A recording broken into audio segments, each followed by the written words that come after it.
Bonjour frères et sœurs, je salue tous fraternellement, tous frères et sœurs de loin et de près aussi, nos frères et sœurs qui sont en ligne. Nous sommes toujours touchés de hier soir, de la bénédiction que nous avons reçue ici, mais pas seulement nous, aussi les frères et les sœurs du monde emancier, déjà dès ce matin très tôt ont écrit et ont exprimé leur enthousiasme. Ils ont envoyé des emails aussi. Il y a beaucoup de frères et sœurs. Il y a une famille ici qui est ici pour la première fois de l'Arménie. Nous lui souhaitons la bienvenue et nos frères et sœurs de l'Afrique et d'autres pays. Nous sommes reconnaissants de ce que ce soit possible, qu'on puisse ainsi avoir part à ces réunions. Comme dans les jours des apôtres, un tel voyage n'était pas possible, était lié à des... Ça aura été combien de mois pour entreprendre de tels kilomètres. Aujourd'hui, on peut le faire en un seul jour. Je voudrais, dès le commencement, avant que le frère Thomas chante avec nous, des cantiques que le frère Alfred Bort lise la parole d'introduction, je voudrais remettre les salutations de nos frères et sœurs,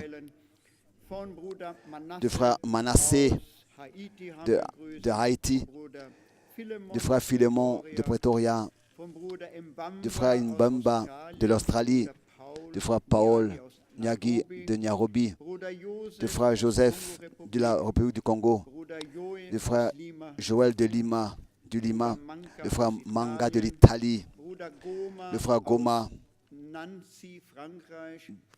de Nancy, la France, le frère André de l'Ukraine, le frère Nganda de l'Angola. Ensuite, nous avons le frère Ali Mazi de la République du Congo, Dr Lotika de l'Australie. Nous avons ici le frère Gomi, aussi de la République du Congo, le frère Vando de l'Afrique du Sud, le frère Yapi Léon d'Abidjan, le frère Marco Rachidi, je pense que c'est du Pakistan, le frère Lukumbunda de la Tanzanie, ensuite le frère Victor Yamael de l'Inde, le frère Jean-Martin d'Abidjan, ensuite nous avons le frère Lopongo de l'Afrique, le frère Léonidas du Burundi, le frère Alberto aussi de la République du Congo, le frère Tombo Manaka. Ensuite, nous avons salutation du frère Kendi et du frère Burumba, du frère Yoel Motika. Salutation du frère Anthony, de salutation du frère Zulu, de salutation du frère Vladimir de la Russie, des salutations du frère Machi du Pakistan, des salutations du frère chauffeur du Rwanda et des salutations du frère Amos de Douala.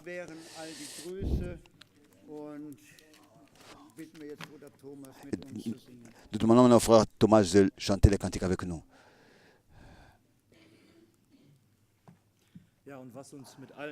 Oui, puisque nous sommes liés avec les frères et les sœurs ensemble du monde entier, chantons,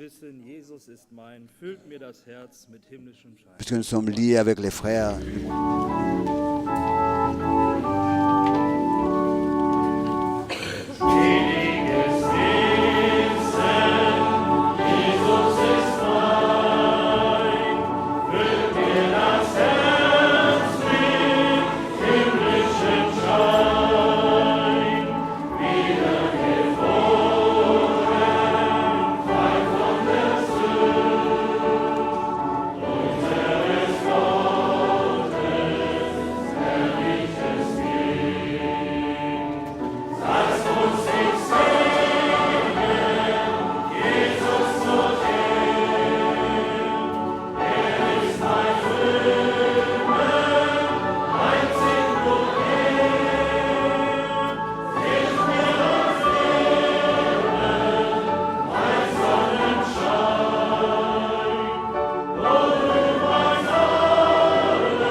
soit le Seigneur. Aussi pour ce cantique, nous voulons peut-être aujourd'hui chanter un deuxième cantique, le numéro 14, car nous attendons du Seigneur qui puisse nous bénir comme il a fait hier.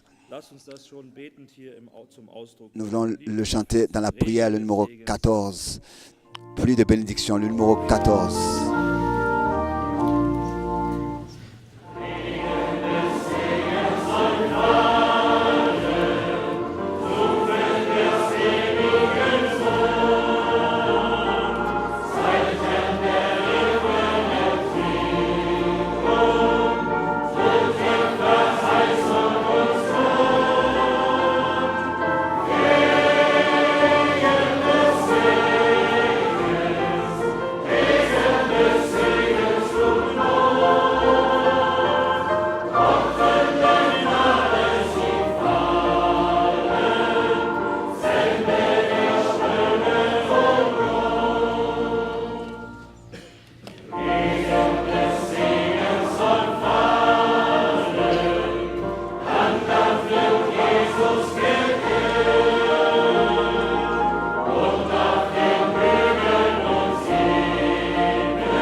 Amen. Merci.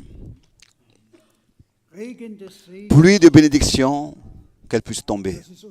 Ça, c'est notre souhait à tous ce matin, notre désir. Nous sommes reconnaissants pour la bénédiction que Dieu nous a accordée hier soir. Nous sommes reconnaissants ce matin d'être ici pour, de manière nouvelle, écouter sa parole.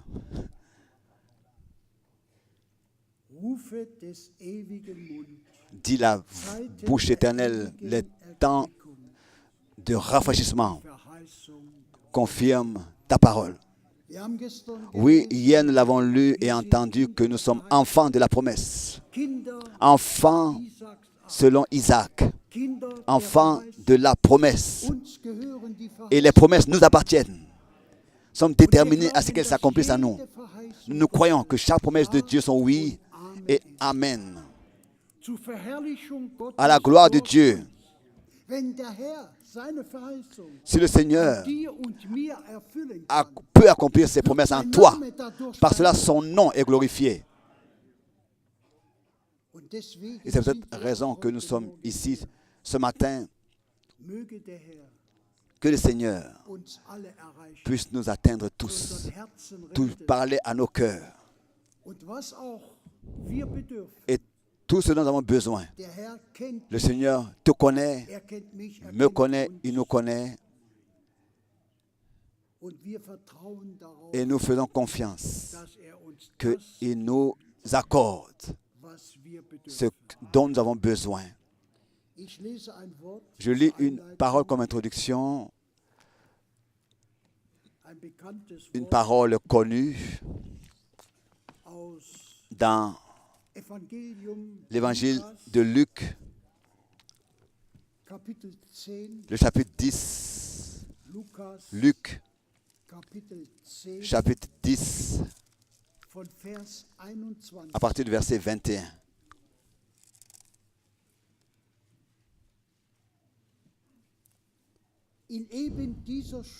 En ce moment même, Jésus tressaillit de joie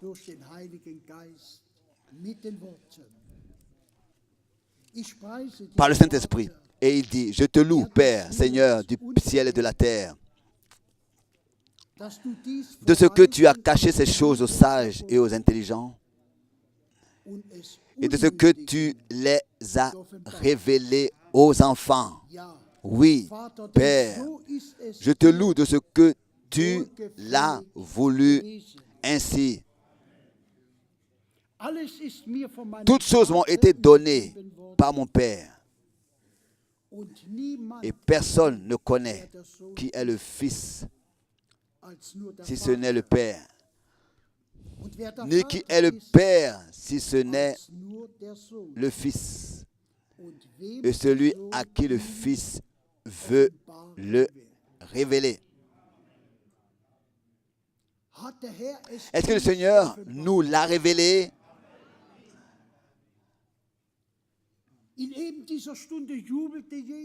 En ce moment même, Jésus tressaillit de joie. Verset 21. Gloire à Dieu. Il tressaillit de joie. Nous chantons souvent que Jésus pleurait à la tombe de Lazare. Jésus pleurait alors qu'il regardait sur Jérusalem. Il pleurait sur cette ville parce qu'elle n'avait pas reconnu le jour de sa visitation. Il pleurait. Et ici, il tressaillit de joie. Et je suis reconnaissant à Dieu de ce qu'il t'a secouru, il m'a secouru. Nous avons hier entendu, frère Franck l'a dit, cette parole, chacun peut la lire, mais elle a besoin de nous être révélée par son Saint-Esprit pour comprendre ce que nous lisons. Pour comprendre ce que nous lisons. Nous sommes reconnaissants à Dieu de ce qu'il nous l'a révélé. Qui est le Père? Qui est le Fils? Pensez à cette parole de 1 Jean chapitre 5, verset 20. Une parole très merveilleuse. Nous savons que le Fils de Dieu est venu et nous a donné de l'intelligence. Est-ce qu'il a fait? Gloire à Dieu. Alors nous pouvons nous aussi tressaillir de joie. Car il nous a donné de l'intelligence pour connaître le véritable. Et nous sommes dans le véritable. En son Fils Jésus-Christ. Celui-ci est le véritable Dieu et la vie éternelle. Gloire à Dieu. Le verset 23. Et se tournant vers les disciples, il leur dit, Luc 10, verset 23 maintenant, il leur dit, en particulier, bénis les yeux qui voient ce que vous voyez. Est-ce que le Seigneur peut te le dire aussi ce matin, que tes yeux sont bénis? Ce ne sont pas nos mérites. C'est sa grâce qui nous a accordé.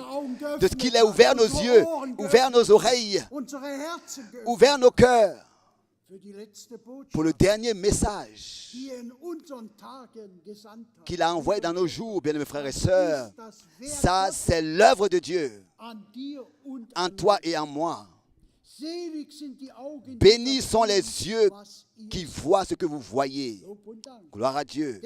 Car je vous dis que beaucoup de prophètes et de rois ont désiré voir ce que vous voyez et ne l'ont pas vu. Entendre ce que vous entendez et ne l'ont pas entendu. Nous sommes reconnaissants à Dieu pour ce que nous avons la grâce dans ce temps, dans ce jour, d'entendre de la parole de Dieu, d'entendre. Et nous n'entendons pas seulement, mais l'Esprit de Dieu vient à notre secours et vivifie ce que nous entendons, le rend vivant, réel. Et nous l'avons entendu. Nous ne sommes pas seulement ici pour écouter, nous l'avons entendu. Mais nous sommes ici pour expérimenter, pour passer à l'expérience personnelle de ce que nous entendons. Êtes-vous reconnaissant que le Seigneur puisse ce matin se manifester parmi nous? Nous croyons que le Seigneur est présent et que l'Esprit de Dieu est présent pour confirmer sa parole en toi et en moi. Que cela ait lieu au nom du Seigneur. Levons-nous pour la prière maintenant. Je demande que le frère Müller vienne et prie avec nous. S'il te plaît.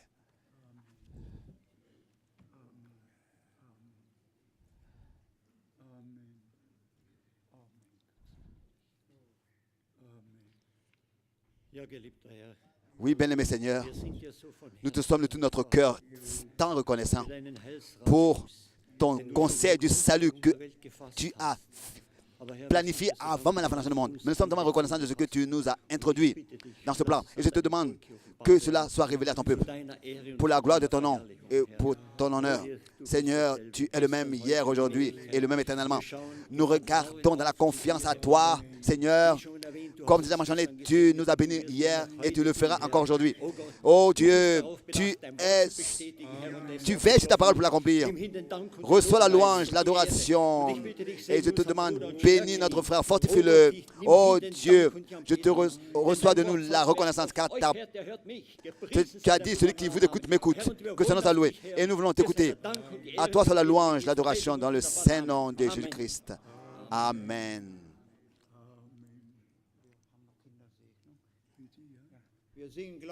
Nous chantons Croix seulement et ensuite nous demandons aux parents de venir avec les enfants devant pour la consécration. Croix.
Nous demandons au frère Daniel qu'il puisse venir et prier pour l'enfant et bénir l'enfant.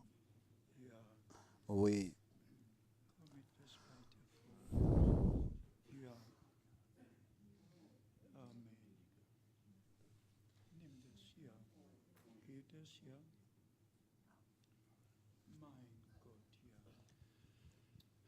Tată Ceresc, În numele Domnului Iisus Hristos, îți mulțumim pentru această zi din viața familiei, surorii noastre. Te rugăm în numele Domnului Iisus ca Tu să-L binecuvântezi pe tânărul Mirica. Tu ai spus ca copiii să fie lăsați să vină la Tine. De aceea te rugăm, păstrează Tu harul lui, dă-i Tu sănătate, dă-i tărie, dă-i putere. Însoțește-L în toate zilele vieții lui, Tată scump. Încredințăm în mâna Ta, Doamne, și credem că Tu L-ai binecuvântat într-un mod deosebit, împreună cu întreaga familie. Binecuvântează pe părinți cu înțelepciune, ca ei să îl crească în ascultare față de Tine, să întipărească cuvintele Tale, Doamne, în mintea acestui copilaș, Mirica. Domnul să fie lăudat pentru toate. Amin. Amen.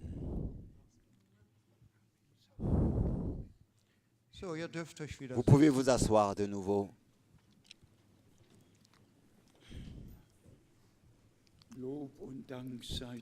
Loué et remercié soit le Seigneur. La prédication, nous l'avons déjà entendue. Simplement merveilleux. Bénis sont les yeux de ceux qui voient, les oreilles de ceux qui entendent, car ces choses ont été cachées aux sages et aux intelligents, mais aux enfants, elles ont été révélées. À ceux qui n'ont pas visité d'école biblique, qui n'ont pas visité de séminaire de prédicateurs, des personnes simples, comme dans les jours de notre Seigneur. L'un était un douanier, l'autre était un pêcheur. Des gens simples, ordinaires. Ce sont des gens comme ça que le Seigneur a pris. Pas des scribes, pas des gens de haut rang, mais des gens ordinaires, simples, qui n'ont pas à transmettre leurs propres opinions et pensées, mais qui se mettent entièrement à la disposition du Seigneur pour qu'il puisse lui-même parler par eux et qu'il puisse transmettre aux autres sa parole. Aussi le frère Branham était le plus simple, l'Américain le plus simple qui pourrait exister. Sa mère, encore d'un réservoir d'Indiens. Mais Dieu choisit ce qui n'est rien dans ce monde. D'une tribu, sa mère, d'une tribu d'Indiens. Qui es-tu, qui suis-je? Que le Seigneur soit remercié. Seulement rapidement, je voudrais souhaiter la bienvenue à nos frères. Le frère Eli, lève-toi s'il te plaît, le frère Eli Pongo, où es-tu? Voilà, c'est notre frère Eli de Kananga. Que Dieu te bénisse, et l'Église et tous ceux dans la région, là-bas et dans tout le pays. Ensuite, nous avons notre frère Nazaire ici. Où est le frère Nazaire? Que Dieu bénisse notre frère et qu'il soit une bénédiction pour l'Église et toute la région et pour tout le pays. Ensuite, nous avons une réserve indienne. Notre frère Jean-Luc ici et j'ai sa carte de visite. C'est un homme du gouvernement à Kinshasa. C'est même écrit sur sa carte de visite. Président, nous le souhaitons. Lève-toi s'il te plaît. Lève-toi. Où est-il? Où est-il le frère? Où est-il le frère du gouvernement? Que le Seigneur te bénisse d'une manière très particulière. Nous voyons que le Seigneur n'appelle pas seulement les gens ordinaires, il appelle aussi des gens qui ont une certaine responsabilité dans leur pays, un certain devoir, et particulièrement aussi à Kinshasa. Le président, il n'y a pas longtemps, avait mis à ma disposition sa Mercedes et son chauffeur et son garde-corps à ma disposition depuis mon arrivée jusqu'à mon départ. Cette personne se tenait là à la porte de mon hôtel toute la nuit. Dieu a vraiment pris soin que des portes soient ouvertes et que des cœurs aussi se soient ouverts. Nous sommes très, très reconnaissants pour tous nos frères que le Seigneur peut utiliser. Nous avons aussi notre frère Justin ici, avec sa famille de Johannesburg. Lève-toi s'il te plaît. Où êtes-vous de Johannesburg? Levez-vous s'il vous plaît. Que Dieu, le Seigneur, te bénisse. Qu'il bénisse le frère Motika. Qu'il bénisse tous à Johannesburg et dans tout le sud et l'est et l'ouest et l'Afrique du centre. Dieu a son peuple et a ses messagers aussi dans ce temps, dans tous les peuples, les langues et les nations, aussi tous les autres de l'Afrique du Sud. Que Dieu vous bénisse très particulièrement. Aussi notre ami de Edmonton. Que Dieu vous bénisse. Oui, que Dieu bénisse tous, de tous les peuples, les langues. Nous sommes aujourd'hui de 23 différentes nationalités ici rassemblées. Et quand il nous est représenté devant les yeux que le monde entier écoute, nous sommes alors de tout notre cœur reconnaissants à Dieu et j'espère que tous nous portons de la responsabilité. Je ne peux pas être partout. Je ne peux pas être le seul qui porte toute la responsabilité. Tous les frères, tous ensemble, nous sommes responsables devant Dieu de transmettre ce que le Seigneur nous a confié. Et nous avons déjà dans la parole d'introduction entendu concernant le temps de rafraîchissement. Et si nous allions à Jacques, le chapitre 5, verset 7, là, il est parlé de la pluie de l'avant et de l'arrière-saison que le Seigneur enverra. Tout est écrit à l'avance, mais très rapidement, en ce qui concerne le temps de rafraîchissement, avant le retour de Jésus-Christ, Pierre, dans la deuxième prédication, il y a 2000 années d'ici, a parlé de ça en insistant et a relevé ce sujet dans Actes des Apôtres. Actes des Apôtres, le chapitre 3. Ici, il est écrit, à partir du verset 19, «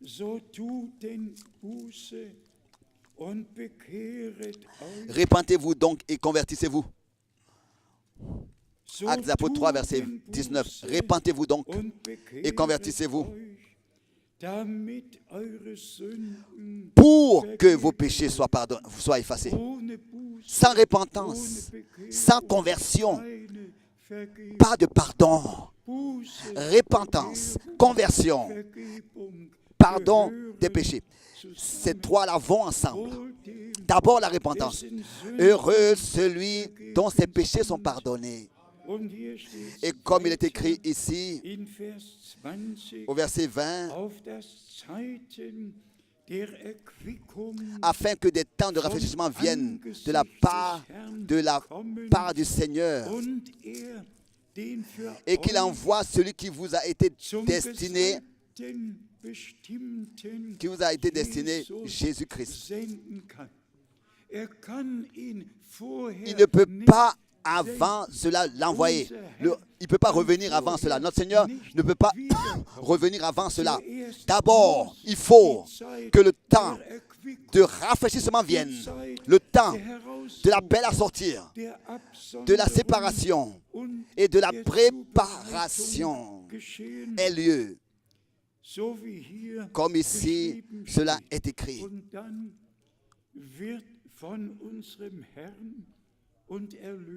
Et ainsi, il est dit, notre Seigneur et Rédempteur, au verset 21, que le ciel doit recevoir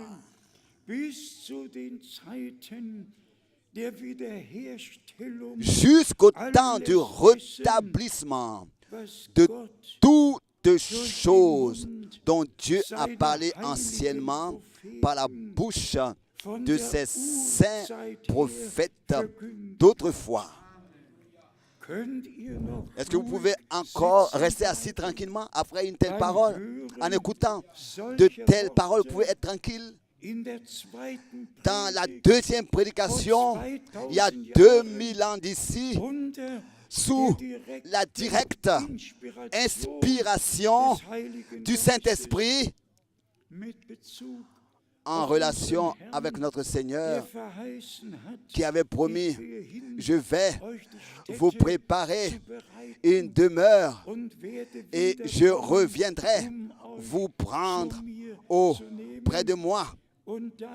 Et ensuite, il est dit ici que le ciel doit recevoir jusqu'au temps du rétablissement de toutes choses dont Dieu a parlé anciennement par la bouche de ses saints prophètes d'autrefois. Qu'est-ce que les apôtres ont fait? Ils sont repartis à ce que Dieu, par les prophètes, avait annoncé à l'avance. Ce qu'il avait dit dans l'Ancien Testament.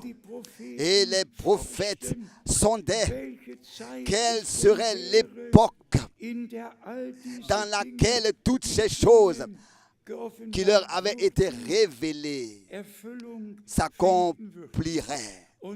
Et nous, bien-aimés frères et sœurs, nous vivons dans ce laps de temps dans lequel cette parole de Dieu s'accomplit sur terre dans l'épouse de l'agneau, car tous les autres marchent dans leur propre chemin et ne prêteront pas l'oreille à ce que l'Esprit dit à l'Église dans ce temps, a vraiment dit à l'Église. Comme nous pouvons être reconnaissants d'avoir trouvé grâce devant Dieu. Ce n'est pas toi, ce n'est pas moi, ce ne sont pas nos mérites, ce ne sont pas nous qui avons décidé les choses ainsi. C'est Dieu qui a voulu les choses ainsi.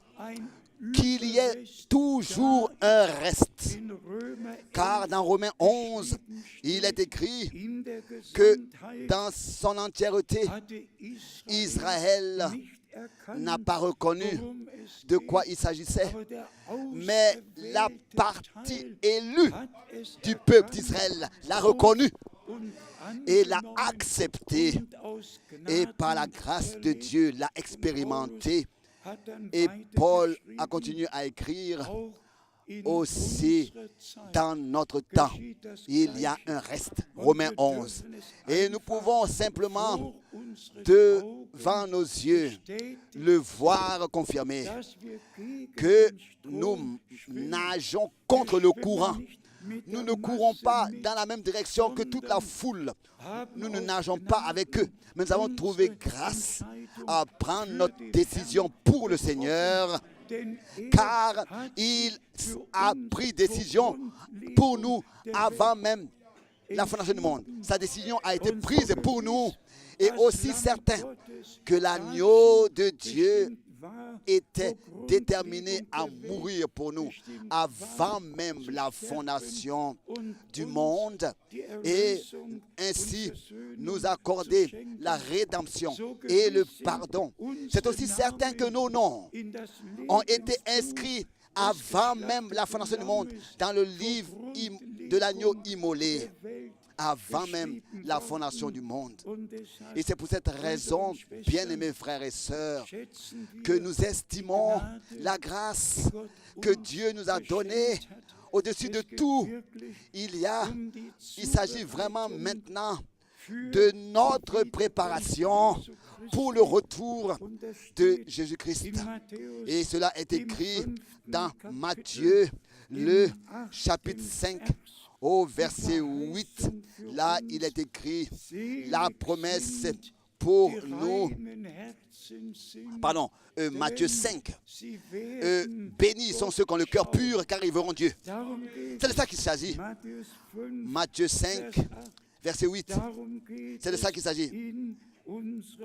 Dans notre temps, bénis sont ceux qui ont le cœur pur, car ils verront Dieu. Et ensuite, dans le psaume 24, nous avons la promesse pour tous ceux qui seront auprès du Seigneur. Psaume 24. Et ici, c'est le verset 3 et 4. Psaume 24, versets 3 et 4. Qui pourra monter à la montagne de l'Éternel? Pas sur n'importe quelle montagne, pas sur les Himalayas ou bien une montagne quelconque, mais qui pourra monter à la montagne du Seigneur, de l'Éternel, qui s'élèvera jusqu'à son lieu saint. Oui, qui? Celui qui a le cœur pur, celui qui a les mains innocentes et le cœur pur, et qui croit de tout son cœur, pourra y être. Et là, je pense directement à Ésaïe 4, à Apocalypse 14, Apocalypse 14, où les 144 000 sont montrés sur la montagne de Sion. Et il est dit là, qui habitera, qui montera sur la montagne sainte, et ensuite le troupeau des rachetés est tellement au ciel rassemblé que leur bruit se fait entendre même sur terre, jusqu'à sur la montagne de Sion. Qui habitera sur la sainte montagne? Et ensuite, les 144 000 sont montrés sur la montagne de Sion. Mais du ciel, le cantique de l'épouse de l'agneau est entendu par eux, ici sur terre, sur la montagne de Sion. Lisons ce passage merveilleux d'Apocalypse, le chapitre 14. Et s'il vous plaît, frères et sœurs, acceptez cela dans la foi, dans votre cœur, que nous sommes déterminés à ne pas seulement entendre ces choses, écouter ces choses, mais à les expérimenter personnellement et à être partie de ceux qui iront dans la gloire quand le Seigneur reviendra. Apocalypse chapitre 14, à partir du verset 1 déjà. Je regardais et voici, l'agneau se tenait sur la montagne de Sion. Et avec lui, 144 000 personnes qui avaient son nom et le nom de son Père écrit sur leur front. Et ensuite suit la chose merveilleuse. Simplement merveilleux. que Jean, sur l'île de Patmos, ait fait toutes ces expériences, ait vu toutes ces choses qui arriveraient et qui aujourd'hui encore sont dans le futur. Mais à son époque, par l'Esprit, il a pu être ravi dans tous ces événements qu'allaient avoir lieu. Et qu'en esprit, exactement, il savait où est-ce que ces choses-là allaient arriver et dans quel contexte cela allait se passer. Et ensuite, nous lisons ici, à partir du verset 2, j'entendis du ciel une voix. Bien-aimés frères et sœurs, il était sur l'île de Patmos. Jean, moi aussi j'ai été sur cette île déjà. Jean était sur cette île et il dit, j'entendis du ciel, lui étant ici sur terre, il dit, j'ai entendu du ciel une voix comme un bruit de grosses eaux, comme le bruit d'un grand tonnerre. Et la voix que j'entendis était comme celle de joueurs de harpe jouant de leur harpe. Le troupeau des rachetés jouait de la harpe, chantait de tout leur cœur le nouveau cantique. C'est ainsi que c'est écrit ici, au verset 3. Ils chantaient un cantique nouveau devant le trône et devant les 4 êtres vivants et les vieillards. Et personne ne pouvait apprendre le cantique si ce n'est les 144 000 qui avaient été rachetés de la terre. Et si nous allons dans Apocalypse 7, les 2 prophètes ont un laps de temps de 3 ans et demi, une époque de 3 ans et demi, pour prêcher au peuple d'Israël le message du salut, le message divin.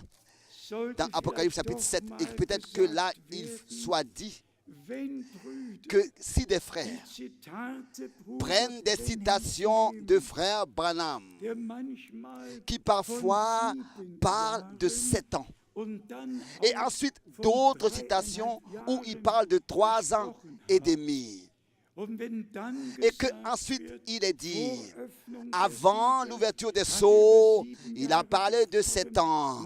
Après l'ouverture des sceaux, il a parlé de 3 ans et demi. Les frères n'ont aucune compréhension et aucune révélation par le Saint-Esprit. Aucune pensée normale et révélation. Quand frère Branham parle de toute l'époque après l'enlèvement, alors il parle bien sûr de 7 ans, parce qu'il parle de toute l'époque après l'enlèvement. Mais quand il parle du ministère des 2 témoins, des 2 prophètes, alors là il s'agit de 3 ans et demi.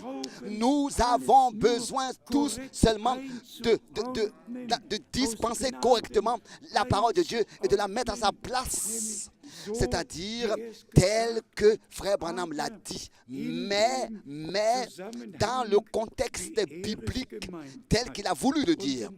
Et quand ensuite il y a des frères qui disent oui, mais frère Franck ne peut pas accepter car il croit que ce sera 7 ans et pas 3 ans et demi. Mais c'est incompréhensible de voir comment il pense. Et remarquez-vous cela, s'il vous plaît. Sans la révélation, chaque personne s'égarera. Qu'il soit qui il veut. Sans révélation, tu t'égares. Et encore jusqu'à cette citation que je me suis aussi notée, que frère Branham a faite. Dites seulement ce que j'ai dit dans les bandes magnétiques Autrefois, il y avait différents frères qui avaient fait des prétentions, que frère Branham a dit cela et a dit cela, et ensuite, il devait donner cette explication et dire, dites seulement ce que j'ai dit dans les bandes magnétiques. Et c'est de cette citation-là que, à Jeffersonville, ils disent que seulement les bandes magnétiques sont la parole de Dieu et qu'on doit seulement les écouter et aucun autre a le droit de prêcher la parole. Oh, quand je pense à tout ce qu'il pense, à ce que Satan a commis comme dégâts, à cause de ça, ils disent qu'on doit seulement écouter les bandes magnétiques par de telles personnes qui n'ont pas un appel au ministère. Alors on pourrait, comme notre Seigneur, prendre la chicotte, aller avec le fouet dans le temple et renverser les tables et dire, sortez d'ici. Celui qui est de Dieu, il écoute la vraie parole de Dieu. Et celui qui est de Dieu, il prêche la vraie parole de Dieu. Mais toujours dans le contexte correct, juste par la révélation du Saint-Esprit. Même quand nous pensons qu'en ce moment, au moment où Apocalypse 10 a lieu et que le serment est fait et qu'il lève la main, alors il y a seulement après cela 3 ans et demi. Après Apocalypse 10, il ne reste que 3 ans et demi jusqu'à la fin. Tout est alors à sa place. Mais pour cela, il faut aller d'écriture en écriture, car après le ministère des 2 prophètes, le temple sera mesuré. Et selon Malachie, chapitre 3 au verset 1, il est toujours encore écrit, et le Seigneur, l'ange de l'Alliance, viendra dans son temple. Et dans Apocalypse chapitre 10, il descend. Et ensuite, il jure. Et il est dit que dans les jours où le 7e ange sonnera, alors le mystère de Dieu singulier s'accomplira. Je ne sais pas comment est-ce que vous ressentez les choses, mais pour moi, cela a une très grande signification d'être exact. Et que Dieu est exact et il nous a révélé dans l'équilibre l'Ancien et le Nouveau Testament, dans son harmonie totale par sa grâce. Les apôtres ne pouvaient que retourner à ce que les prophètes avaient dit. Mais nous repartons aujourd'hui à ce que les prophètes et à ce que les apôtres ont dit. Nous avons tout l'Ancien et le Nouveau Testament par la grâce de Dieu aujourd'hui. Et cela dans une harmonie divine. Et quand ensuite, dans Daniel 12, au verset 7, il est écrit qu'au moment où l'ange jure, il reste un jour, un temps, 2 temps et un demi-temps. Ça fait 3 ans et demi. Alors cela est écrit noir sur blanc dans la parole de Dieu. Et c'est fixé ainsi. Qui et quand et dans quel contexte cela va arriver et combien de temps restera après cet événement. Non, pour moi c'est clair et c'est absolument important de ce que la parole de Dieu dans sa véracité pure soit prêchée. Pure, pas une seule interprétation, pas une seule explication. Ça pourrait être ainsi ou ça pourrait être ainsi. Non. Tel que c'est écrit noir sur blanc par Dieu lui-même, par ses serviteurs dans la Bible, c'est comme ça que c'est.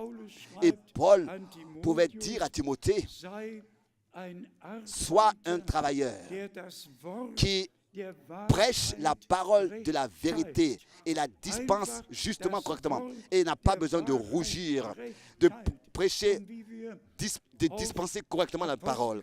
Et comme dans Actes des Apôtres chapitre 3, nous l'avons mentionné, lui, notre Rédempteur, il faut que le ciel le reçoive jusqu'au temps afin que des temps de rafraîchissement viennent, jusqu'au temps du rétablissement de toutes choses dont Dieu a parlé anciennement par la bouche de ses saints prophètes d'autrefois. Donc d'abord, la promesse, je vous envoie le prophète Élie. Je vous envoie le prophète Élie. qui ensuite rétablira toutes choses dans l'état primitif.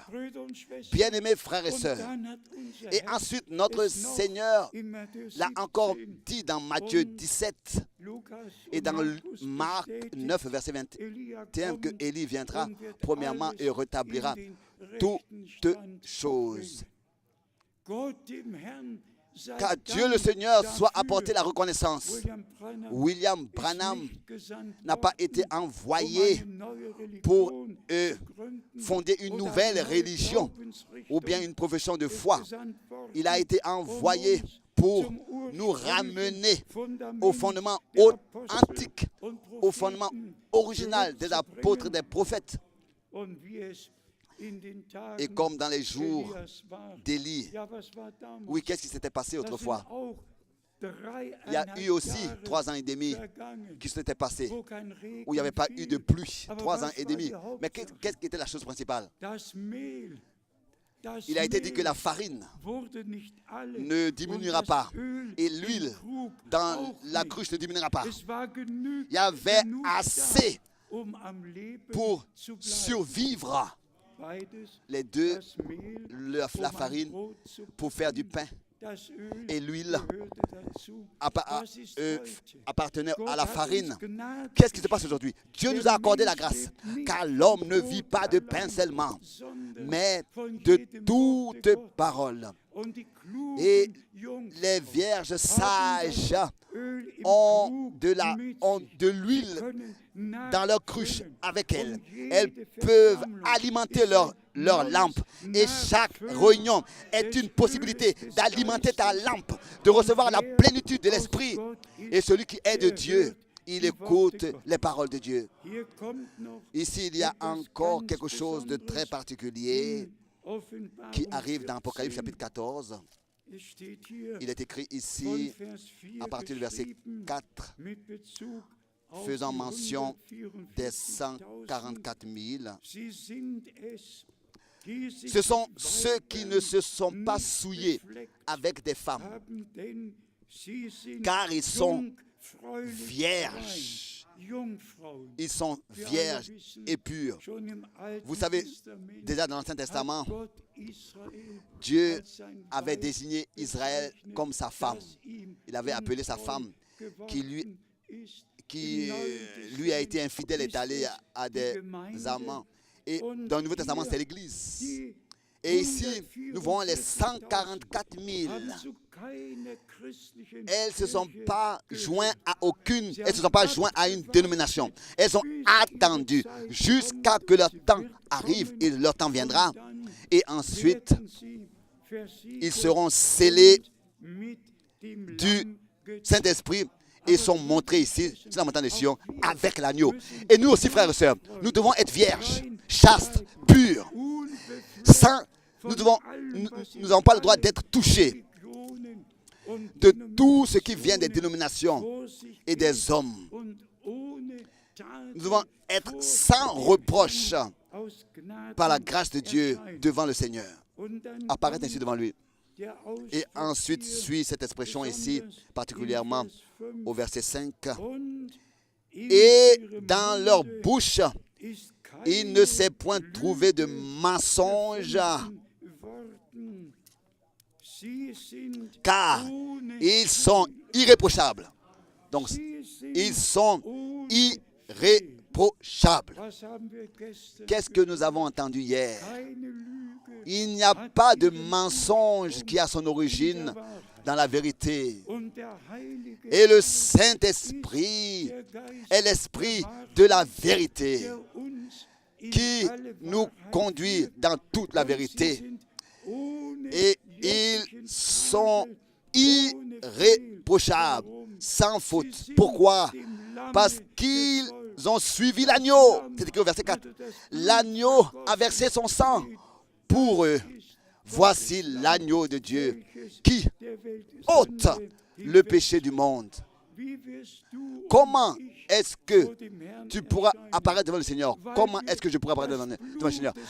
Parce que nous avons accepté pour nous personnellement le sang de l'agneau et que nous n'avons pas commis de prostitution spirituelle.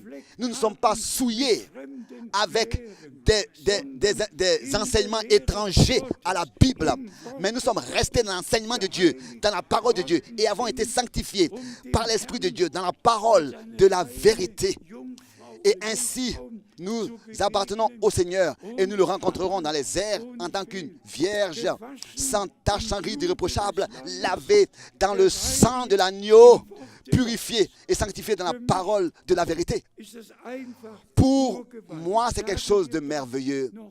Répétons cela encore une fois. Jean, sur l'île de Patmos, et en esprit, il est ravi dans chaque événement qui arrive, que ce soit avec les peuples, que ce soit avec les nations, que ce soit avec l'Église, jusqu'à Apocalypse chapitre 12 et chapitre 14. Tout lui est montré. Et même, il est ravi au jour du Seigneur. Et il entend des paroles qu'on ne peut répéter. Et bien-aimés frères et sœurs, le même Esprit de Dieu nous conduit aujourd'hui dans toutes ces choses qui ont été révélées autrefois à Jean sur l'île de Patmos.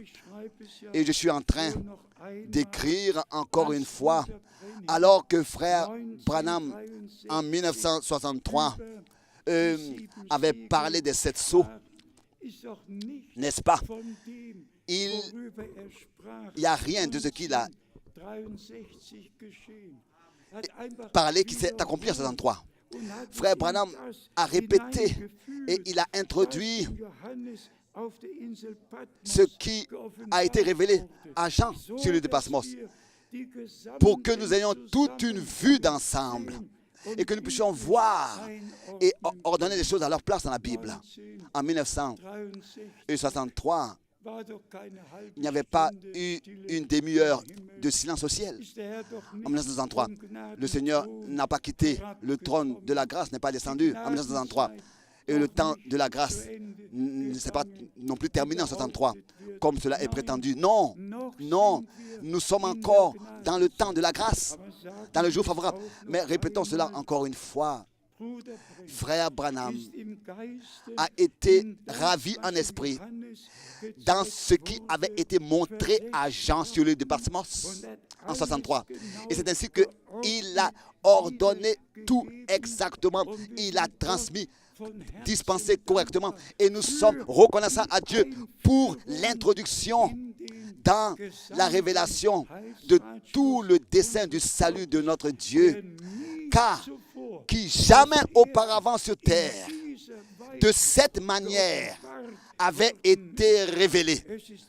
C'est vraiment le temps du rétablissement de toutes choses, le temps du rafraîchissement, le temps de l'appel à sortir, le temps de la préparation de tout par la grâce de Dieu.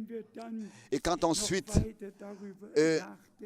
quand nous pensons à comment est-ce que le Seigneur a conduit et dirigé son peuple, a accordé un réveil l'un après l'autre. Nous vivons dans le pays de la Réformation et tout ce qui est écrit et est prétendu, nous le laissons là. Mais il y a une chose que nous savons tous, c'est que il y a 100 ans avant la Réformation, il y avait eu déjà un Jan Hus qui a existé et les frères Burns qui ont existé, un Wycliffe. Mais ensuite, eux ont commencé la percée de la Réformation et ensuite tous les différents réveils, l'un après l'autre, jusqu'au réveil pentecôtiste. Et dans la semaine dernière, j'ai lu la semaine dernière qu'un évangéliste connu, cela a été redonné dans un magazine, que il a conduit 43 millions de personnes à Christ. Non, 72 millions de personnes à Christ. 72 millions. Mais comment? En levant les mains? Non, frères et sœurs. Ce n'est pas parce que des gens lèvent les mains qu'ils sont conduits à Christ. Nous sommes reconnaissants de ce que nous prêchons la vérité aux hommes. Ce n'est pas en levant tes mains que tu es conduit à Christ. Nous prêchons la repentance, la conversion, la nouvelle naissance. Pas une décision comme ça, en levant les mains et ensuite demain on continue à marcher dans le monde et l'esprit du monde et rien n'a changé. Non. Mais une expérience que tu fais, une expérience du salut, une expérience surnaturelle avec Dieu. Et ensuite, nous avons tous ces versets bibliques, particulièrement de 1 Jean. Les hommes de Dieu ont écrit par l'Esprit de Dieu conduit ce qui aujourd'hui est devenu grand pour nous et important pour nous aussi ici dans 1 Jean, le chapitre 2, au verset 5. Il est écrit 1 Jean, chapitre 2, verset 5. 1 Jean, chapitre 2, verset 5.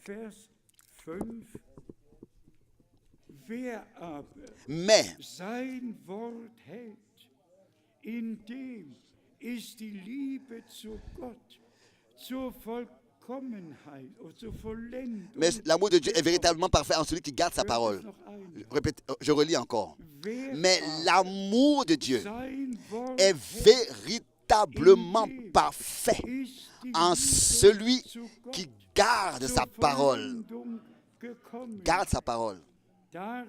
Par cela, nous savons que nous sommes en lui. Parce que nous demeurons dans sa parole. Parce que c'est seulement dans la parole de Dieu que nous pouvons être sanctifiés. Et sans sanctification, personne ne verra Dieu. Tout va ensemble.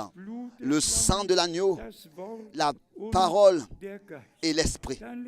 Ensuite, nous lisons ici, dans le même chapitre, à partir du verset 9. 1 Jean chapitre 2, verset 9. Celui qui prétend être dans la lumière et qui est son frère est encore dans les ténèbres. Quelle parole importante. On peut prétendre tout, n'est-ce pas? On peut prétendre aimer son frère. Oh, je me tiens correct devant Dieu, tout est en ordre avec moi. On peut prétendre. Mais ici, il est écrit. 1 Jean 2, verset 9. Celui qui prétend être dans la lumière, de le prétendre et que cela soit juste, ce sont deux choses entre prétention et réalité. C'est deux choses. Beaucoup prétendent beaucoup de choses. Bon, ça ne suffit pas de prétendre avec des paroles ou bien alors de penser être dans la lumière ou bien marcher dans la lumière. Et puis ensuite, tu ne peux pas aimer ton frère, haïr ton frère, mais ce n'est pas possible. Ce n'est pas possible. Celui qui marche dans la lumière, il marche avec Dieu. Il est lié avec Dieu, dans la présence de Dieu. Lisons jusqu'au verset 11, s'il vous plaît. À partir du verset 9. Celui qui prétend être dans la lumière et qui est son frère est encore dans les ténèbres. Celui qui aime son frère demeure dans la lumière et aucune occasion de chute n'est en lui. Amen. Le Amen n'était pas assez fort. C'est frère Franck qui le dit. Nous avons ici de tout notre cœur un Amen à la parole de Dieu. Soyons sincères. À quoi est-ce que ça sert de prétendre? Oui, je me tiens bien devant Dieu. De le prétendre, on peut beaucoup de choses.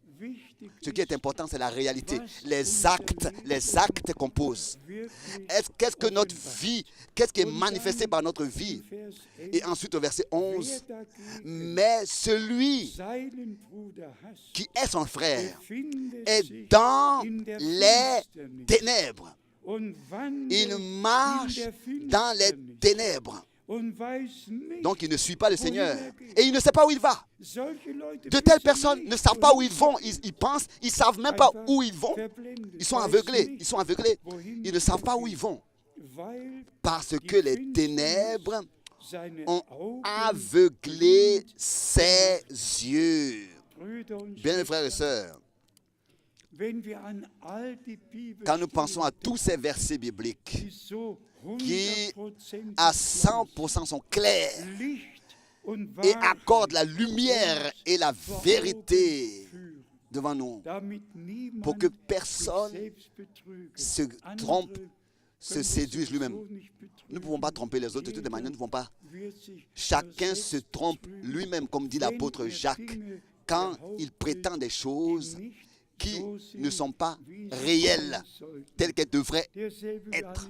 Le même Jean dit, n'aimez pas comme Caïn qui a frappé son frère parce que ses œuvres étaient mauvaises. Mais l'amour de Dieu nous unit avec l'amour à chaque parole de Dieu, à la vivre. L'amour de Dieu nous lie à vivre la parole de Dieu et nous fait aimer tout ce que Dieu a aimé. Et l'amour de Dieu est manifesté. Ensuite, nous avons, j'ai plusieurs versets du psaume 119 que j'ai choisis et je voudrais justement les lire. Du psaume 119, comme déjà les hommes de Dieu dans l'Ancien Testament ont, n'est-ce pas, ouvert leur cœur et ont chanté et écrit ces choses devant Dieu le Seigneur. Le psaume 119, c'est le psaume le plus long que nous avons. Et ici, c'est écrit au verset 105. Psaume 119, verset 105.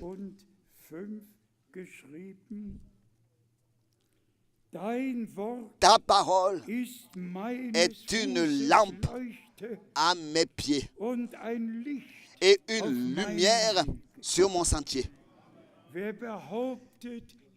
Celui qui prétend marcher dans la lumière va marcher selon la parole de Dieu, par la grâce de Dieu. Disons cela encore.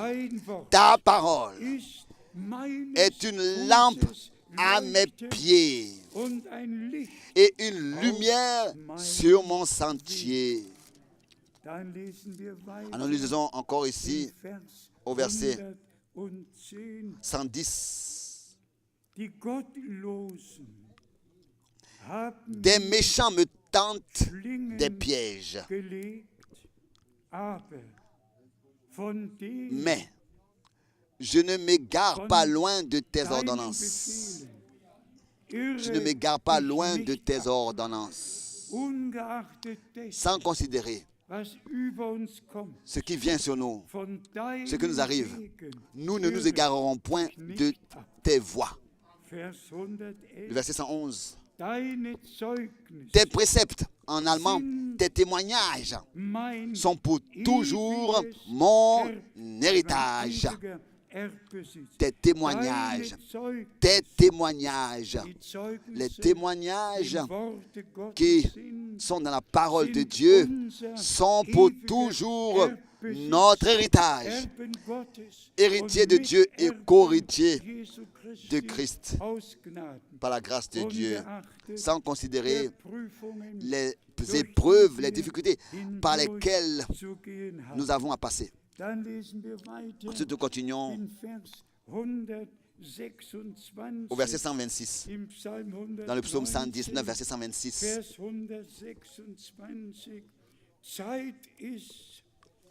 Il est temps pour l'Éternel d'agir. Il est temps que l'Éternel agisse. Bien, mes frères et sœurs, ça, c'est notre désir à tous. Il est temps que l'Éternel agisse. Et nous aspirons à ce que Dieu intervienne et qu'il confirme sa parole et que le temps de rafraîchissement vienne et que tous nous soyons bénis. Mais s'il vous plaît, sachant que le temps dans lequel nous vivons là est un temps de préparation là pour le temps de rafraîchissement quand la pluie de l'avant et de l'arrière-saison tombera. Maintenant déjà c'est le temps de la préparation pour ce temps. Tous nous savons que même si ce ne sont pas des fermiers, que la pluie tombe sur tout ce qui a dans le champ. Que ce soit du blé ou bien des mauvaises herbes, quoi que ce soit. Le frère Franck cite toutes sortes de plantes, ou même des mauvaises herbes. Ils reçoivent aussi la pluie. L'ivraie reçoit la pluie. Mais le blé est le plus important, car c'est d'être un blé. C'est ce qui sera rassemblé dans le grenier. Et aussi certain que nous vous avons prêché seulement la pure et la vraie parole de Dieu, c'est aussi certain que nous n'avons rien prêché et semé en dehors du blé. Et ce grain de blé-là produira de son fruit en chacun de nous, aussi certain que nous l'avons reçu, sans mélange. Et c'est ainsi que, comme dans Jean 12, nous l'avons déjà assez lu en insistant, notre Seigneur en tant que le premier-né, le grain de blé qui est tombé à terre, au sol, et est mort et a produit beaucoup de fruits. C'est ainsi que, en tant que le troupeau des rachetés, nous sommes le grand champ de blé. Les rachetés seront enlevés et seront auprès du Seigneur. Et toute la paille passera et toutes les mauvaises herbes seront enlevées, mais le blé sera auprès du Seigneur. C'est pour cette raison, bien-aimés frères et sœurs, que nous insistons à parler de la vraie, pure et originale parole de Dieu en tant que prédication. Et nous n'avons pas le droit d'ajouter nos pensées aux Écritures, mais de laisser les choses pures telles qu'elles sont écrites et de les prêcher ainsi. Et aussi d'Hébreu. Hébreu, la parole merveilleuse d'Hébreu. Nous lisons d'Hébreu le chapitre 10, verset 36. Hébreu, chapitre 10, verset 36. Car vous avez besoin de persévérance, afin qu'après avoir accompli la volonté de Dieu, vous obteniez ce qui vous est promis. Vous avez besoin de persévérance, toi et moi. Pas impatient, pas devenir impatient. Vous avez besoin de patience, de persévérance, mais de reconnaître que le temps est là, le temps est proche, le temps est là pour que le Seigneur agisse et confirme sa parole. Et le temps du rafraîchissement est en train de venir, mais l'enseignement est important pour que la pluie puisse tomber sur cette semence qui a été semée dans ce temps. La pure et sainte et véritable parole de Dieu a été semée. Et quand la pluie de l'arrière-saison tombe, alors cette semence produira de son fruit. Et ce sera une récolte de blé mûr, plus que mûr, que le Seigneur prendra auprès de lui. Là, on pourrait lire 2 versets de l'Apocalypse, s'il vous plaît. Recevez ça dans votre cœur. Car vous avez besoin de persévérance. Vous avez besoin de persévérance. Afin qu'après avoir accompli la volonté de Dieu, vous obteniez ce qui vous est promis. Que ta volonté soit faite sur la terre comme au ciel. Loué et exalté soit notre Seigneur et Dieu. De Colossiens, le chapitre 3, laissons-nous lire Colossiens, chapitre 3, Ici, l'homme de Dieu adresse ses paroles à nous tous, des paroles que nous acceptons. Colossiens chapitre 3. Et ici, nous lisons à partir du verset 12. Colossiens chapitre 3, verset 12.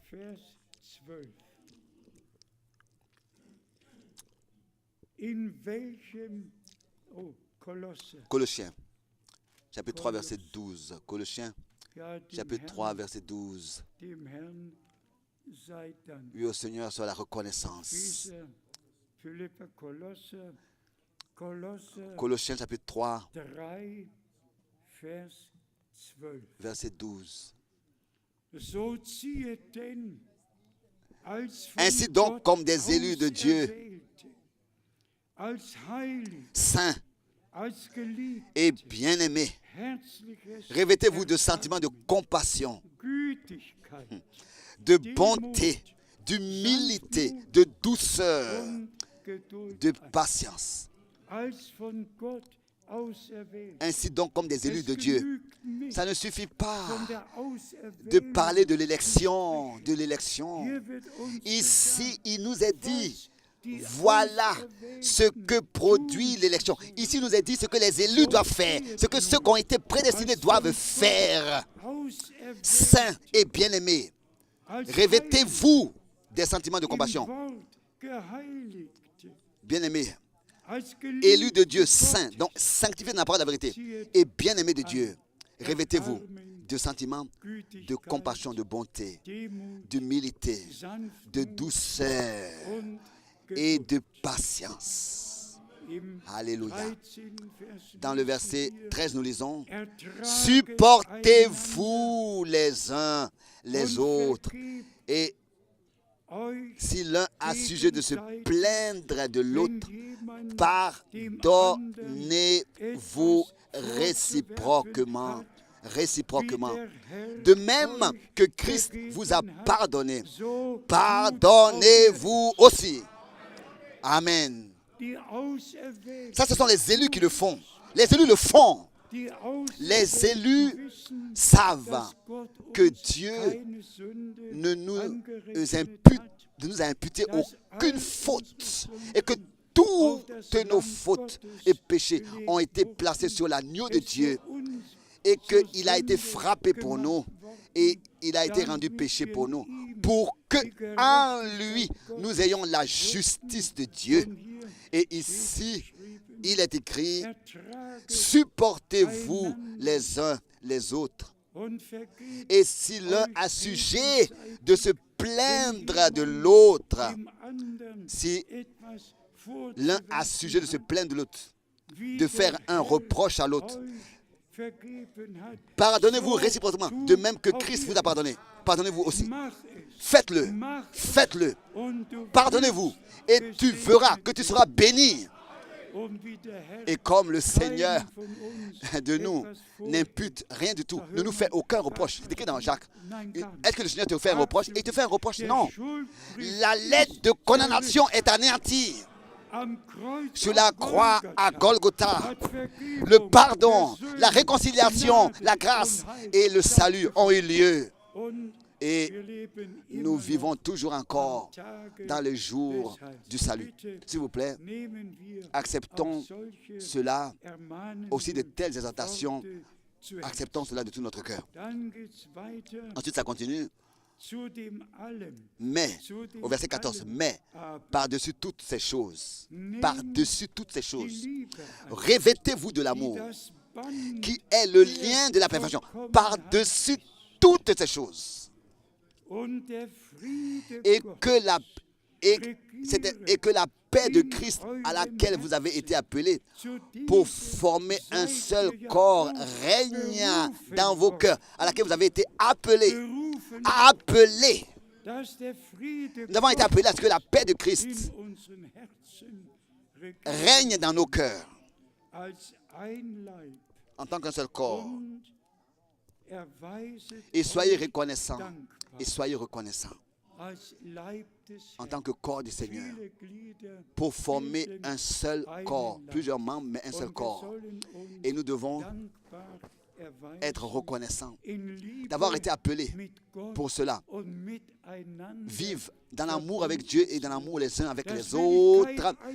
Et qu'il n'y a plus quelqu'un qui parle mal de son frère, Mais nous sommes venus au Seigneur et nous lui avons tout dit et tout confessé. Et nous lui avons consacré notre vie. Et l'homme de Dieu inclut encore ici au verset 17, et quoi que vous fassiez en parole et en œuvre, faites tout au nom du Seigneur Jésus, en rendant par lui des actions de grâce à Dieu le Père.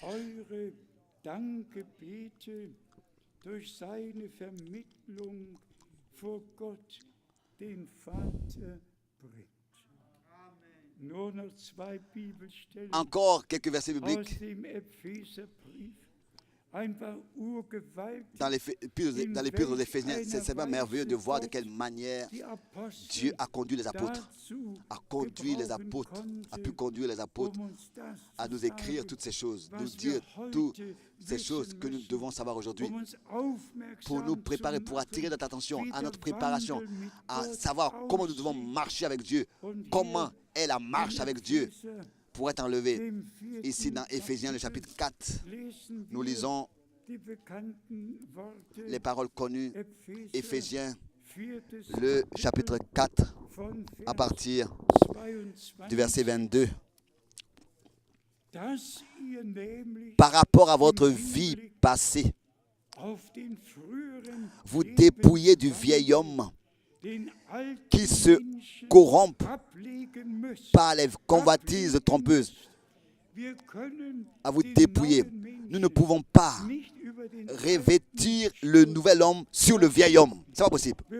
Nous devons d'abord nous dépouiller du vieil homme, lui et ses œuvres, et ensuite revêtir l'homme nouveau pour que ses œuvres soient manifestées. Ça, c'est une exhortation qui va dans le plus profond de notre âme. Mais est manifestée à l'extérieur. À vous dépouiller du vieil homme.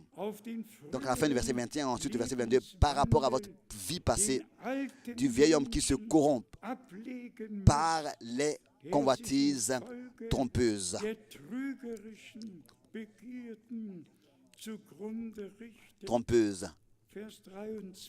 Verset 23.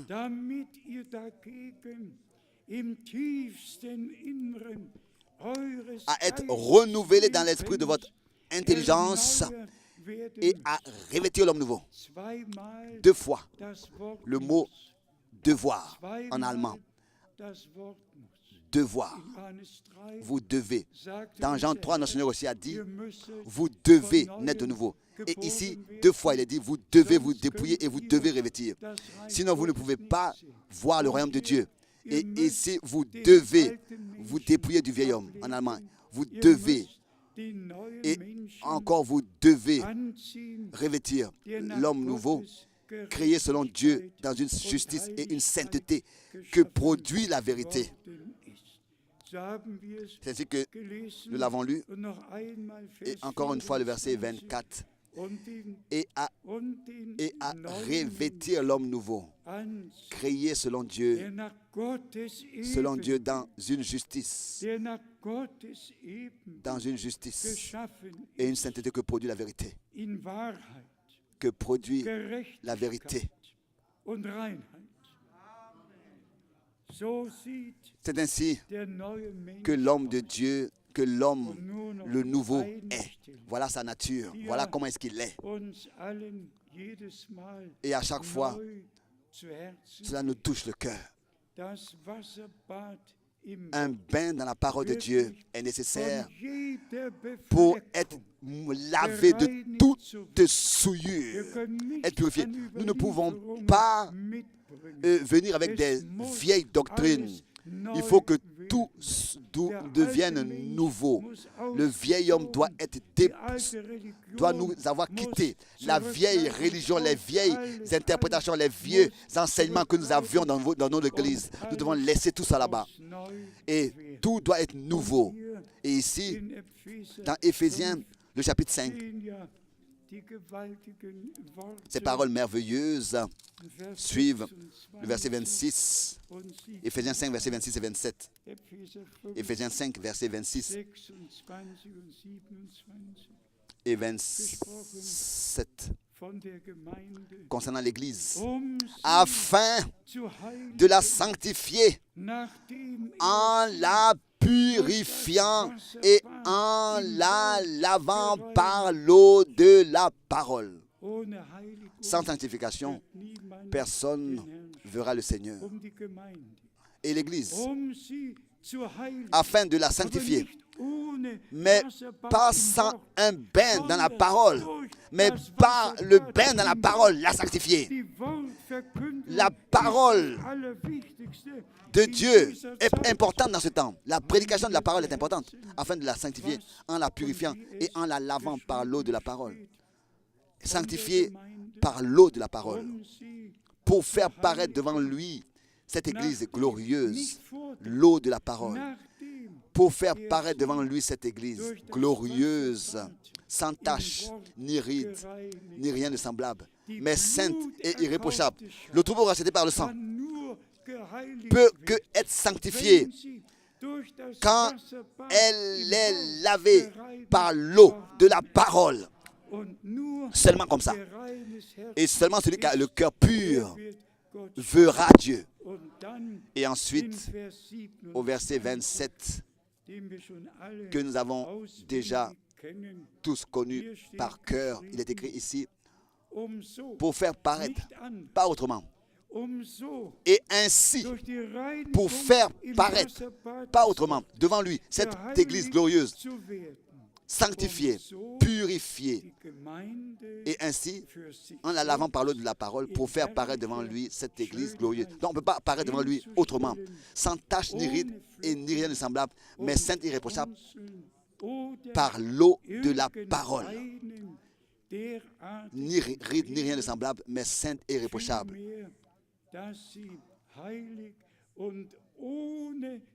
Pour faire pareil, il relit le verset 27. Il insiste par l'eau de la parole pour faire paraître devant lui cette église glorieuse, sans tache et ni ride, ni rien de semblable, mais sainte et irréprochable. Et elle sera irréprochable, sainte et irréprochable. Il insiste, lavée par l'eau de la parole. Ce n'était pas possible. Maintenant, c'est possible. L'eau de la parole, car la parole a été rétablie entièrement. Maintenant, adressé à tous ceux qui sont encore dans leur profession, au travail, particulièrement aux jeunes. Et il y a quelqu'un qui me demandait tout à l'heure, un enseignant, il doit, n'est-ce pas, enseigner à l'école, et quand il s'agit de choses comme l'évolution et ceci et cela, il me demandait, vous savez, c'est ce qui est enseigné et ce qui est dans le programme scolaire, et ce sont des matières obligatoires. Et ensuite, la question a été posée, mais qu'est-ce que moi, en tant qu'enseignant, qu'est-ce que je dois faire? Et bien aimés frères, j'ai pu que dire, enseigne ce qui est écrit dans le plan scolaire, mais dis ouvertement, moi, je ne crois pas ça. Je crois comme c'est écrit dans la parole de Dieu. Enseigne-les, mais dis-leur, moi, je ne crois pas ça. Moi, je crois ce qui est écrit dans la Bible. Mais donne-leur le cours comme c'est prévu dans le programme scolaire. Mais toi, tu leur dis que tu ne crois pas ça. Vous savez, c'est comme ça à l'école. Tout a changé. Il n'y a plus de crainte de Dieu et parmi les hommes. Mais laissons cette partie-là. Remercions Dieu, le Dieu Tout-Puissant, qui a dit, vous n'êtes pas de ce monde, tel que moi, je ne suis pas de ce monde. Que Dieu puisse accorder sa grâce et nous accorder de la sagesse à tous, aussi à notre travail, à notre profession, à l'école, de rester sobre, de rester normal, de prendre ses vraies positions pour Dieu et sa parole, sans fanatique, mais de faire bien notre travail et tout en rendant témoignage de ce que nous croyons et pour les choses pour lesquelles nous nous tenons.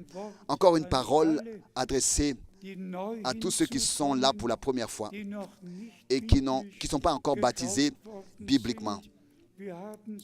Nous avons dit en insistant, bien-aimés frères et sœurs, répentez-vous et que chacun de vous se laisse baptiser au nom du Seigneur Jésus-Christ pour expérimenter le pardon de ces péchés que nous avons acceptés, pour confirmer le pardon des péchés que nous avons acceptés.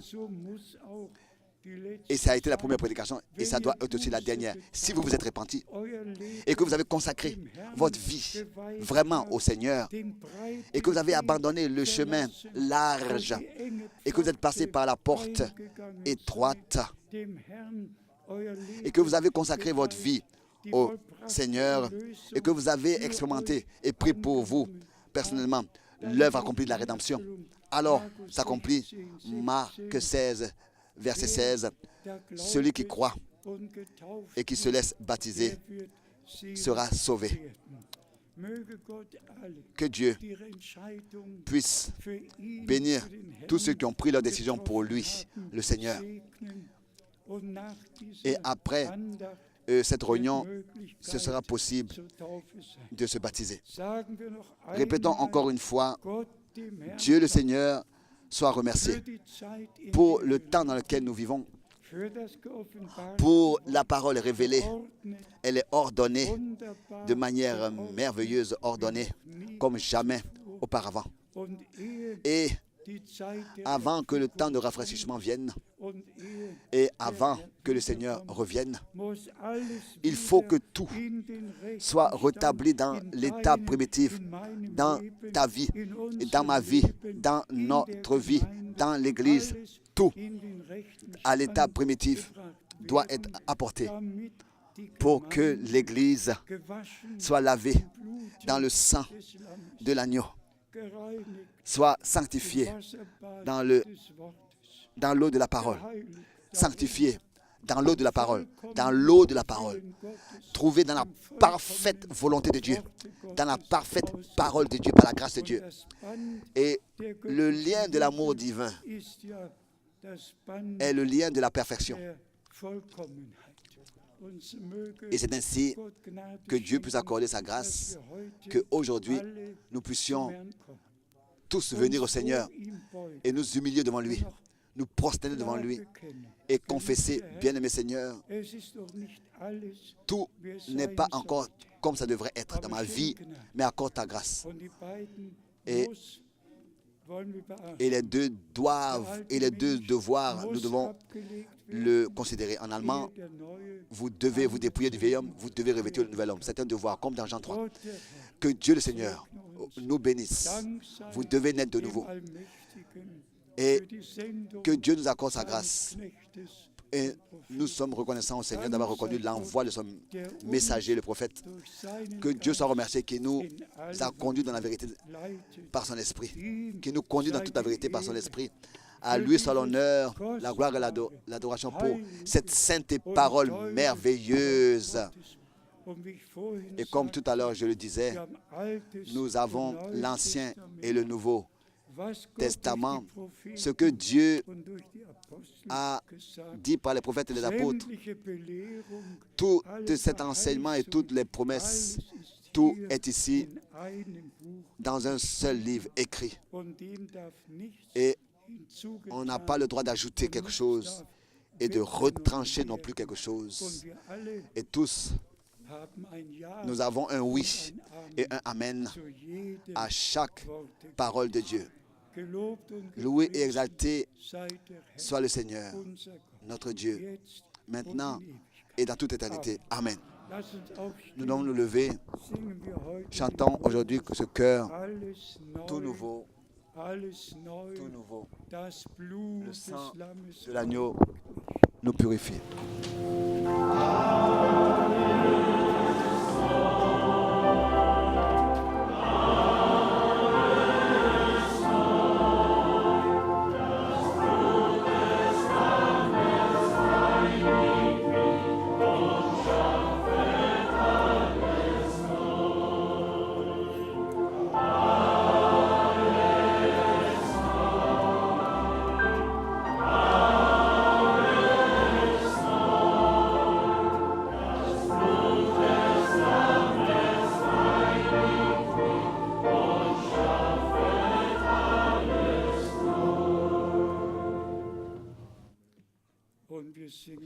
Et nous chantons encore tel que je suis, sans rien de moi.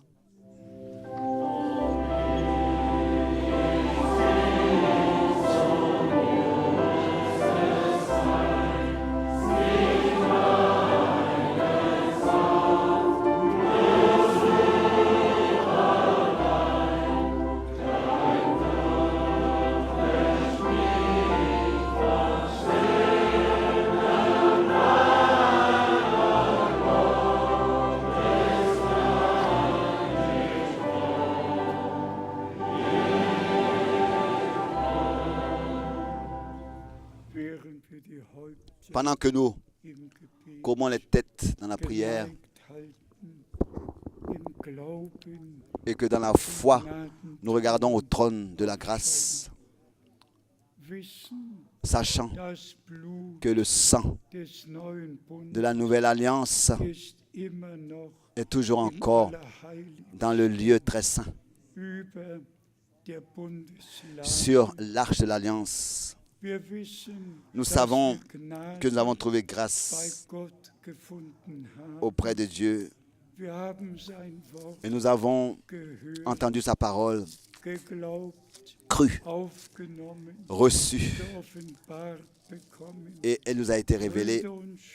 Bien-aimés frères et sœurs, la parole peut être prêchée, mais la révélation, elle ne vient que de Dieu.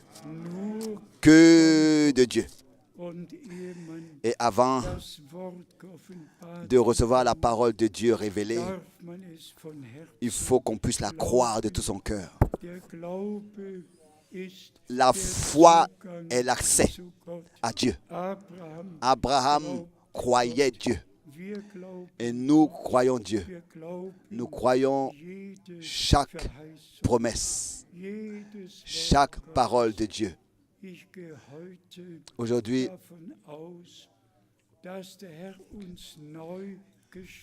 je crois que le Seigneur nous a fortifiés.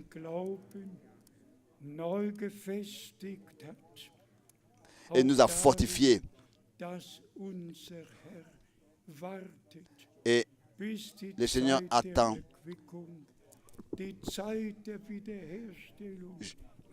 de revenir.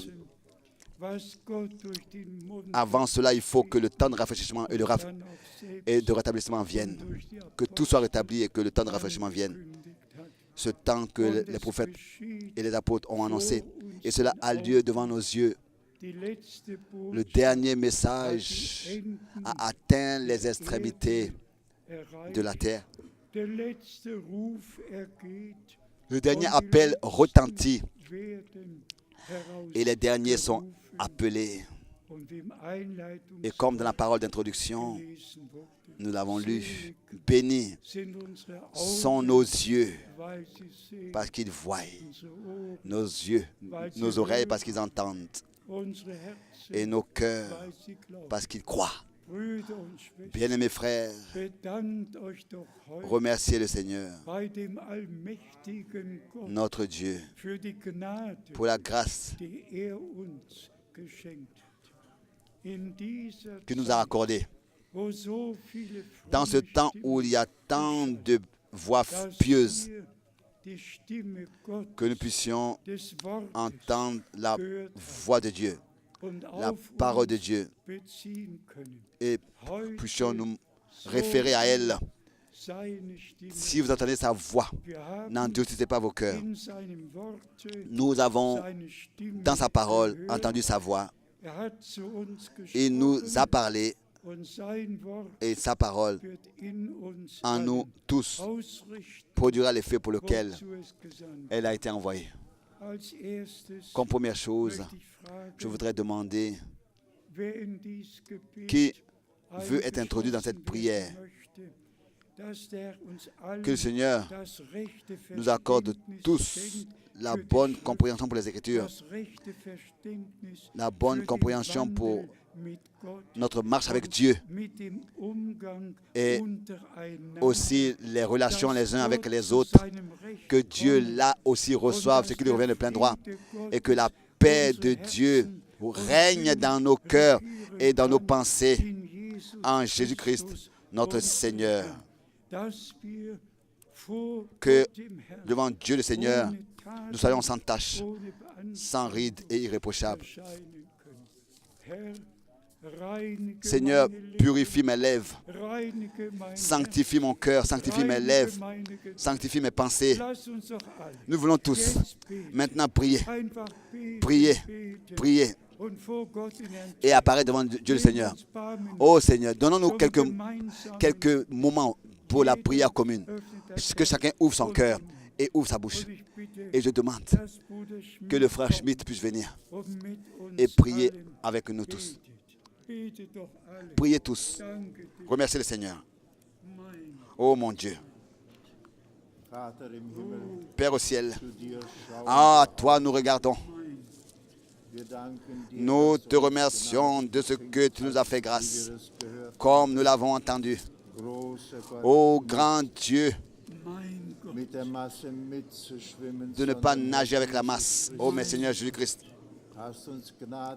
tu nous as accordé la grâce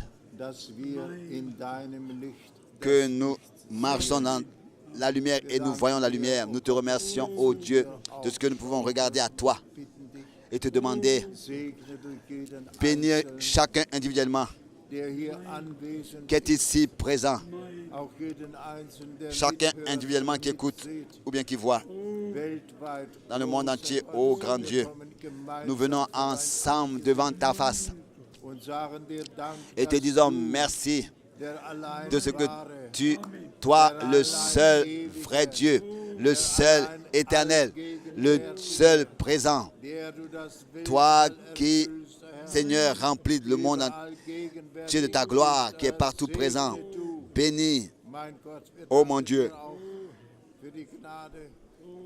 Nous te remercions pour la grâce, nous te remercions pour ta sainte parole,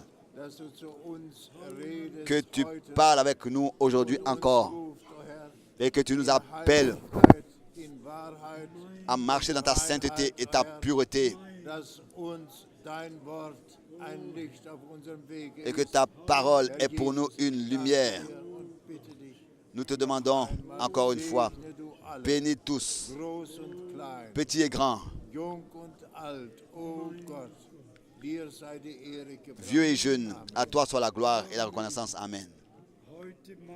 Aujourd'hui, nous faisons une exception et nous allons prier pour tous ceux qui retournent à la maison,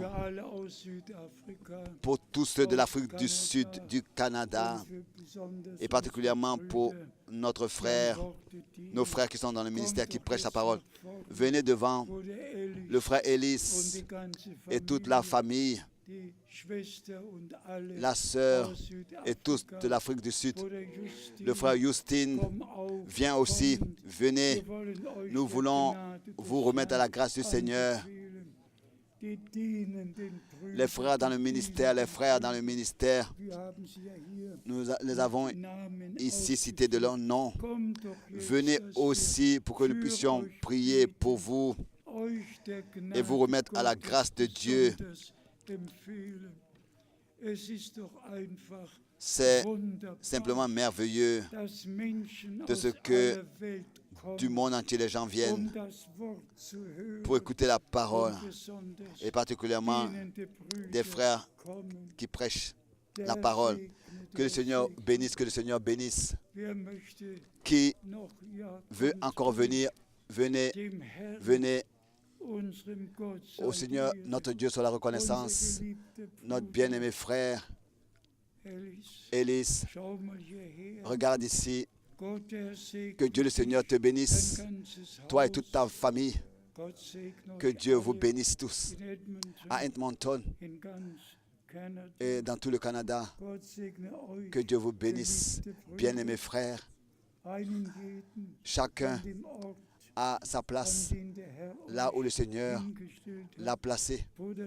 Le frère Justin, que Dieu te bénisse et soit avec toi.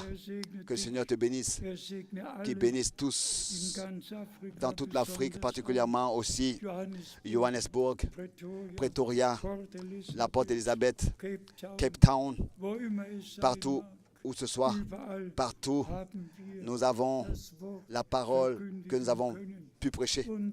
Et vous tous qui aujourd'hui sont ici, sans considérer la langue ou alors la nationalité, le Dieu fidèle qui vous bénisse de manière puissante. Ô Seigneur, Dieu Tout-Puissant, tout dépend de ta bénédiction. Bénis notre bien-aimée sœur de l'Afrique du Sud, la mère du frère Christian.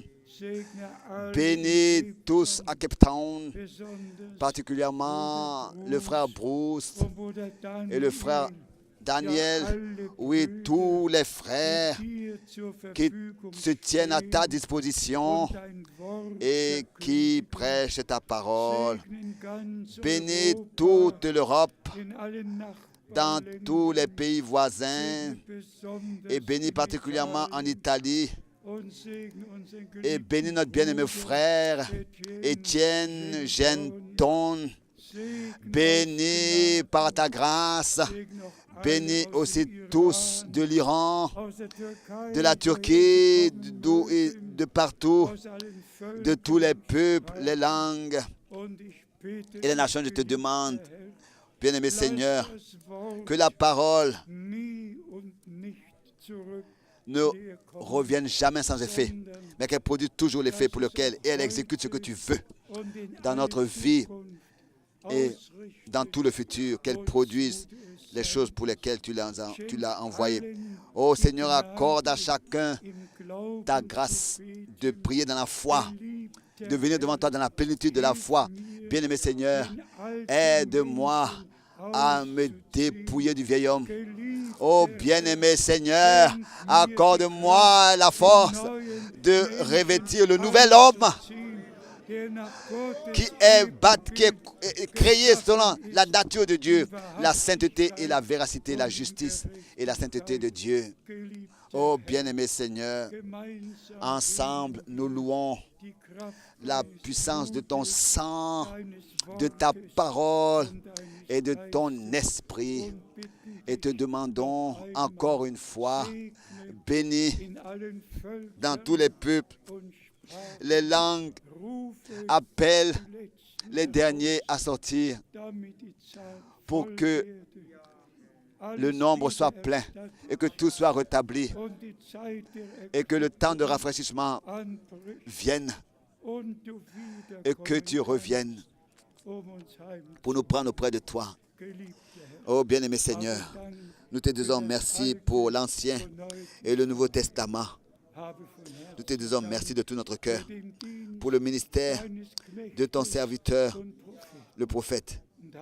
Nous te disons merci de ce que ta parole est portée en tant que message divin dans le monde entier. À toi, le Dieu Tout-Puissant, nous disons merci. Bénis toute la congrégation, l'Église. Bénis tous par ta grâce. Dans le saint nom de Jésus-Christ. Amen. Amen. Vous pouvez repartir en paix. Et maintenant, encore une parole adressée à tous ceux qui veulent se laisser baptiser. Vous pouvez vous asseoir. Vous pouvez tous vous rasseoir. Et ceux qui veulent se laisser baptiser, venez s'il vous plaît devant maintenant pour que nous puissions encore prier pour vous. Avons-nous des frères et des sœurs qui veulent se laisser baptiser? Levez rapidement les mains. S'il n'y a personne qui est là, c'est bien.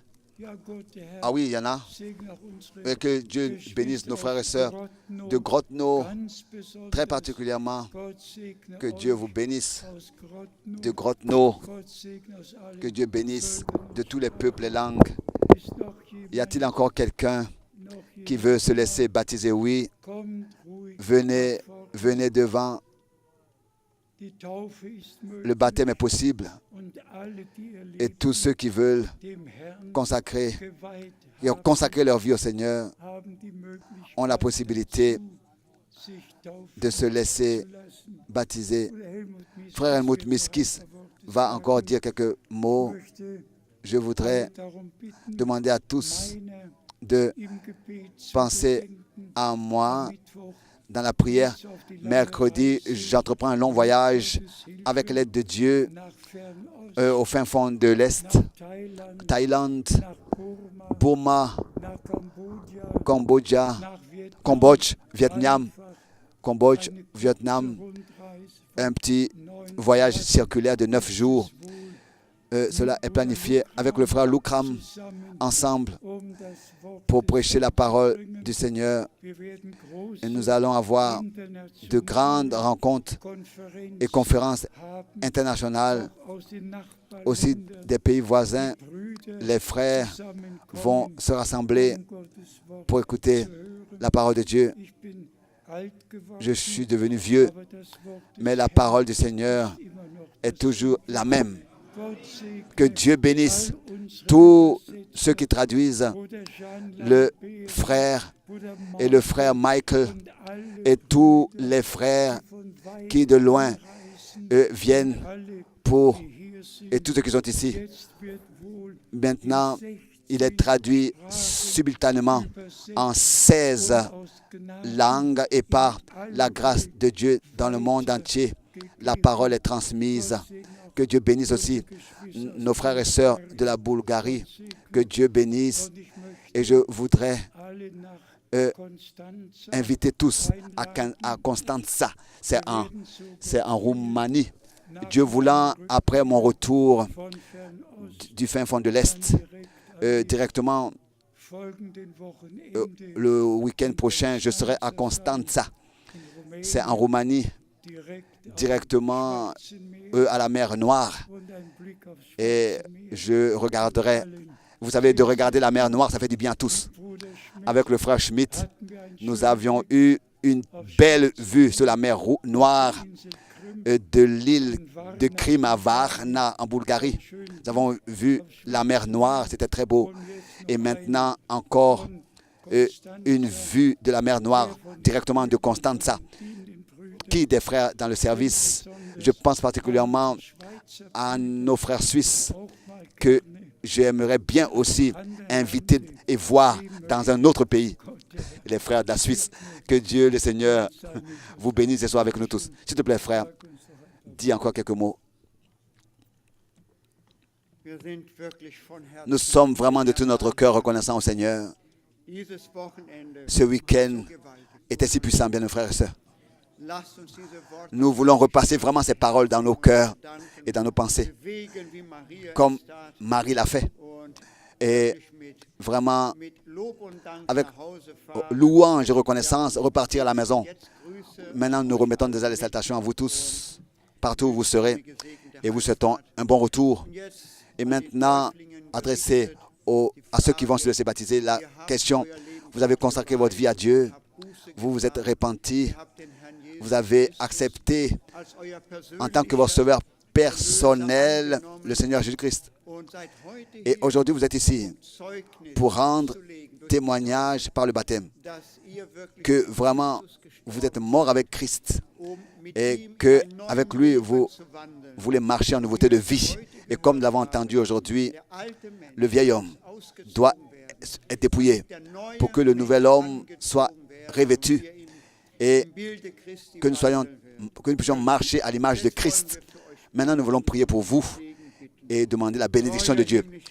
Père Céleste, nous te sommes tellement reconnaissants de ce que ta parole est vivante et que encore maintenant elle touche les cœurs et que tu appelles et que nos frères et sœurs se tiennent ici pour rendre témoignage de ta grâce et de ton salut qu'ils ont expérimenté personnellement.